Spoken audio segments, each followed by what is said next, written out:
सामाजिक कार्यकर्ता अंजलि दामिनिया ने पत्रकार परिषद में कहा कि भीड़ की घटना में राजनीतिक और दबाव के कारण अंतिम संस्कार में गड़बड़ी हुई है। उन्होंने कई सवाल उठाते हुए कहा कि अंतिम संस्कार में पंकज मुंडे क्यों नहीं थे, पीए द्वारा दादागिरी और मीडिया पर हमला क्यों हुआ और पुलिस ने क्या भूमिका निभाई। दुनियादारी का कहना है कि पारिवारिक और सामाजिक मानसिकता बदलने की जरूरत है और राजनीति के चलते न्याय प्रभावित नहीं होना चाहिए।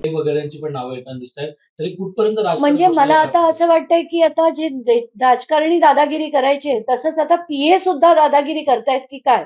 कारण आताच्या घटनेला आपण बघितलं त्यांच्या गावाकडे पोलीस फाटा होता आणि पोलीस सुद्धा मज्जाव करत होते, सगळं लोकांना थांबवत होते, धमकवत होते आणि हे कुटुंबाचे लोक सुद्धा मीडियाला तुझा कॅमेरा फोडून टाकू इथपर्यंत बोलण्याची मजल जर आज एखाद्या राजकारणाच्या पीएला सुद्धा असेल किंवा त्याच्या कुटुंबियांना असेल, तर आपण आता समजू शकतोय की हे राजकारण किती घाण होत चाललंय, कुठच्या स्तरावर पोहोचलंय आणि हे कुठेतरी थांबायला हवं.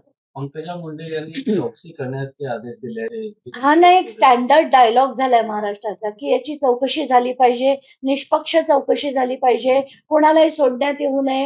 हे तेच डायलॉग परत परत मांडले जातात. पण पंकजाताईंनी हे सांगणं गरजेचं आहे की त्या उपस्थित का नव्हत्या. 6:30 ते 6:45 ला त्यांना कळलं तर त्यांनी कुठल्या पोलीस स्टेशनला याची इन्फॉर्मेशन दिली की अशी अशी आत्महत्या झालीये. का हे केलं गेलं नाही आणि त्या स्वतः ज्या वरळीतच त्यांचं ऑफिस असताना त्यांच्यापैकी तुम्हाला जमत नसेल, तुमच्या ऑफिस मधल्या काही लोकांना तरी मदतीला हात देण्यासाठी पाठवणं गरजेचं होतं. तसं तुम्ही करताना दिसत नाही.